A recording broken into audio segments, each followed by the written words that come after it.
Bonjour et bienvenue. Aujourd'hui, on plonge dans le chapitre 5 de Hands-on Machine Learning pour décortiquer ensemble l'un des modèles les plus élégants et les plus puissants qui soit, la machine à vecteur de support ou SVM. Alors, voilà notre programme. On va commencer par l'intuition de base, cette fameuse idée de plus large rue. Ensuite, on verra comment on gère les données un peu chaotiques du monde réel. Après ça, on découvrira ce qui fait la vraie magie des SVM, l'astuce du noyau. On verra aussi qu'ils ne servent pas qu'à classer, mais aussi à prédire des valeurs. Et on finira avec un guide très concret pour savoir quel outil choisir dans quelle situation. Allez, c'est parti. Ok, commençons par le concept fondamental, le cœur de la machine. Cette idée de trouver la plus large rue possible. Alors, imaginez qu'on ait deux groupes de points, comme ici. On pourrait tracer plein de lignes pour les séparer, non? Mais regardez bien, il y en a une qui semble meilleure, plus sûre. L'idée des SVM, c'est justement de ne pas se contenter de n'importe quelle ligne, mais de trouver celle qui maximise l'espace, la distance, avec les points les plus proches de chaque groupe. Et ce principe, ça s'appelle la classification à grande marge. On cherche à faire passer une rue la plus large possible entre les classes.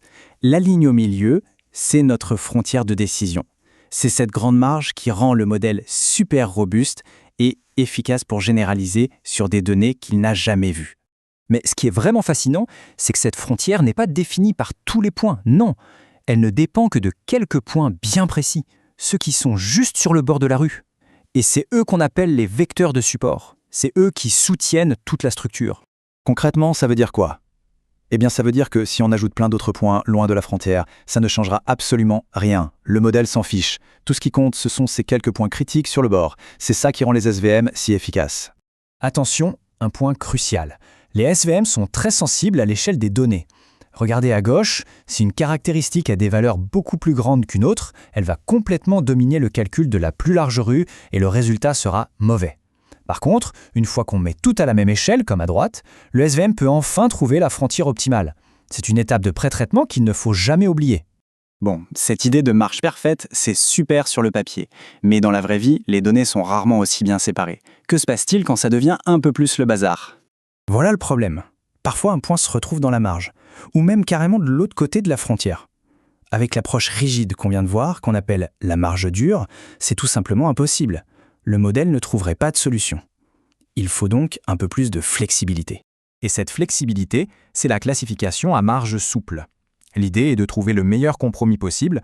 On veut toujours la rue la plus large, mais on accepte de tolérer quelques violations de marge, c'est-à-dire quelques points qui ne respectent pas la règle à la lettre. Et pour gérer cet équilibre, on a un levier de commande essentiel, l'hyperparamètre C. C'est un réglage qu'on choisit. Si on met un petit c, on est plutôt cool. On privilégie une rue très large, même si ça veut dire avoir plus d'erreurs. Si on met un grand C, on est beaucoup plus strict. On pénalise lourdement chaque erreur, ce qui va nous donner une rue plus étroite, mais avec très peu, voire pas, de violations. Allez, on attaque maintenant ce qui est sans doute la partie la plus bluffante des SVM. Leur super pouvoir, qui leur permet de s'attaquer à des problèmes bien plus complexes qu'une simple ligne droite. Regardez-moi ces données. C'est clair, non? Aucune ligne droite ne pourra jamais séparer correctement les points verts des points bleus. On est bloqué? Pas du tout. Et la solution, comme le dit si bien l'auteur du livre, c'est une technique mathématique presque miraculeuse appelée l'astuce du noyau. Et franchement, le mot miraculeux n'est pas si exagéré que ça. L'approche naïve serait d'ajouter nous-mêmes de nouvelles caractéristiques, par exemple des polynômes, pour essayer de rendre les données séparables. Mais ça devient vite un cauchemar en termes de calcul. L'astuce du noyau, elle, permet d'obtenir exactement le même résultat magique, mais sans jamais avoir à créer réellement ces nouvelles caractéristiques. C'est incroyablement plus efficace. Comment ça marche? En fait, l'idée est de projeter les données dans un espace de plus grande dimension. Imaginez, des points qui sont impossibles à séparer avec une ligne en 2D peuvent devenir trivialement séparables par un simple plan si on les projette en 3D. C'est exactement ce que fait l'astuce du noyau, mais de façon purement mathématique, sans jamais calculer les coordonnées dans ce nouvel espace. Et pour réaliser cette projection, on a plusieurs noyaux à notre disposition. Les deux plus célèbres sont le noyau polynomial, parfait pour les frontières courbes, et le noyau gaussien RBF, qui est un excellent choix par défaut car il peut s'adapter à des formes vraiment très complexes. Jusqu'ici, on a parlé de classification, de séparer des groupes. Mais ce qui est formidable avec l'idée de la rue, c'est qu'on peut complètement l'inverser pour faire une tâche totalement différente, la régression, c'est-à-dire prédire une valeur numérique. Le changement de perspective est génial. En classification, on voulait la plus grande rue vide possible. En régression, c'est l'inverse. On veut que la rue soit la plus peuplée possible.